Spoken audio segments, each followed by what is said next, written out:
નમસ્કાર દોસ્તો, વડાપ્રધાનનો કાફલો આપણે ઘણી વખત જોયેલો છે. આ વડાપ્રધાનના કાફલાની અંદર સિક્યુરિટી માટે થઈ એસપીજી સુરક્ષા રહેલી હોય છે. આ જે એસપીજી રહેલું હોય છે એની શરૂઆત ક્યારથી થઈ? તો એસપીજીની શરૂઆત થઈ છે વર્ષ 1985માં. ઇન્દિરા ગાંધીની હત્યા થઈ હતી 1984માં અને ત્યાર પછી 1985થી સ્પેશિયલ પ્રોટેક્શન ગ્રુપની રચના કરવામાં આવી. આ સ્પેશિયલ પ્રોટેક્શન ગ્રુપ વડાપ્રધાન અને વડાપ્રધાનની ખૂબ જ નજીકના જે સંબંધી હોય એની સુરક્ષા માટે ડેડિકેટેડ ગ્રુપ છે. અને આ જે એસપીજી સિક્યુરિટી છે એના માટે થઈ એક સ્પેશિયલી કાયદો બનાવવામાં આવ્યો વર્ષ 1988માં. વર્ષ 1988માં કાયદો બનાવી એસપીજીને કાયદાકીય દરજ્જો મળ્યો. આ એસપીજી એક કેબિનેટ સચિવાલય હોય એની નીચે કામ કરે, ગૃહ મંત્રાલયની સાથે સંકલન મારે. 2019માં કાયદાની અંદર ફેરફાર કરીને એવું લખ્યું કે જે ભૂતપૂર્વ વડાપ્રધાન હોય એને 5 વર્ષ સુધી સિક્યુરિટી આપી શકશે. હવે દોસ્તો આપણે એ સમજીએ, વડાપ્રધાનનો કાફલો હોય એમાં ગાડીઓ કેટલી હોય તો ફિક્સ નથી હોતું, પરંતુ હા લગભગ 15-20 જેટલી ગાડીઓ હોય. ગ્રામીણ વિસ્તારમાં વિઝિટ હોય તો ત્યાં આગળ ઓછી ગાડીઓ હોય, પણ શહેરી વિસ્તારમાં મોટા શહેરમાં 20થી વધારે પણ હોઈ શકે.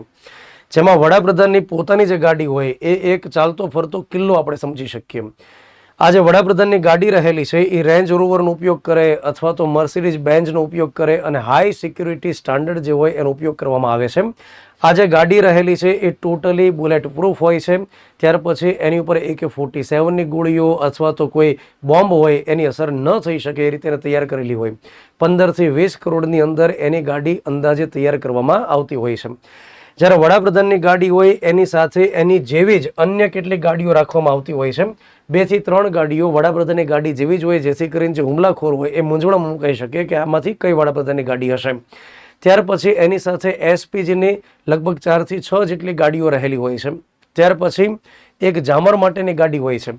આ જામર માટેની ગાડી એટલા માટે હોય છે કારણ કે એ આસપાસમાંથી આવતા વાયરલેસ સિગ્નલને બ્લોક કરી દે, જેથી કરીને કોઈ બોમ્બ મૂક્યો હોય અને બહારથી રિમોટથી ફોડવાની ટ્રાય કરે તો એ ન થઈ શકે, એટલા માટે જામ કરી દે. ત્યાર પછી અન્ય વાહનોની અંદર શું હોય છે તો કે પાયલોટિંગ ગાડી હોય, સ્થાનિક પોલીસની લગભગ 6 થી 8 જેટલી ગાડીઓ હોય. ત્યાર પછી એક ગાડી રહેલી હોય છે મેડિકલ માટેની સ્પેશિયલી. ત્યાર પછી ત્યાંની સ્થાનિક ટ્રાફિકવાળાની ગાડી 4 થી 6 જેટલી હોઈ શકે. તો આ પ્રકારે આખું 15-20 જેટલી ગાડીઓનો કાફલો નીકળતો હોય છે. હવે એસપીજી સિક્યુરિટી કઈ રીતે કરે એના માટે એક સ્પેશિયલી બુક બનાવેલી છે જેને કહેવામાં આવે છે બ્લુ બુક. આ બ્લુ બુકની અંદર વડાપ્રધાનની સિક્યુરિટી કેમ મેન્ટેન કરવી એના માટેના પ્રોટોકોલ બધા લખેલા હોય છે. ગાડીની ખાસિયતની આપણે વાત કરીએ તો અહીંયા આગળ એ પ્રકારે પ્લેટ ફિટ થયેલી હોય છે કે કોઈ માઇન માનો કે બિછાવેલું હોય, કોઈ બ્લાસ્ટ કરવા માટે થઈ તો એની પણ અસર ન થાય. ત્યાર પછી અહીંયા આગળ એ પ્રકારની વ્યવસ્થા રહેલી હોય છે કે ત્યાં આગળ કોઈ કેમિકલથી એટેક કરવામાં આવે તો પણ વડાપ્રધાનને બચાવી શકાય. ત્યાર પછી અંદરની સાઈડ ઓક્સિજન માટેની વ્યવસ્થા હોય છે. ત્યાર પછી ફાયર સેફટી માટેની પણ અંદર વ્યવસ્થા હોય છે. કમ્ફર્ટ તો હોય જ, એ સાથે સિક્યુરિટી માટે જેટલી વ્યવસ્થા અંદર કરવી પડે એ તમામ પ્રકારની વ્યવસ્થા. કમ્યુનિકેશનના ડિવાઇસ ત્યાં આગળ રહેલા હોય છે કે જેથી કરી ઇમરજન્સીમાં સેન્ટ્રલ એજન્સી સાથે કોમ્યુનિકેટ કરી શકે. તો વડાપ્રધાન છે ભારત દેશની 140 કરોડની વસ્તી ધરાવતા.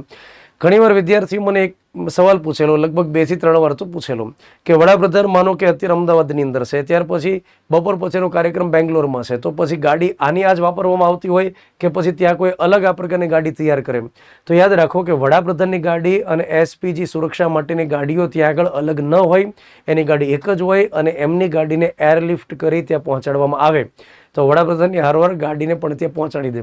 પોલીસની ગાડી, મેડિકલ, આ બધું ત્યાંનું લોકલ હોય, પરંતુ જે એસપીજી સિક્યુરિટી એની લગભગ 2 થી 4 ગાડી હોય અને વડાપ્રધાન અને એની જેવી જે ગાડી દેખાતી હોય છે, ડમી કાર આપણે જેને કહી શકીએ, એવી 2 થી 3, તો એ બધું એરલિફ્ટ કરી ત્યાં આગળ પહોંચાડવામાં આવે.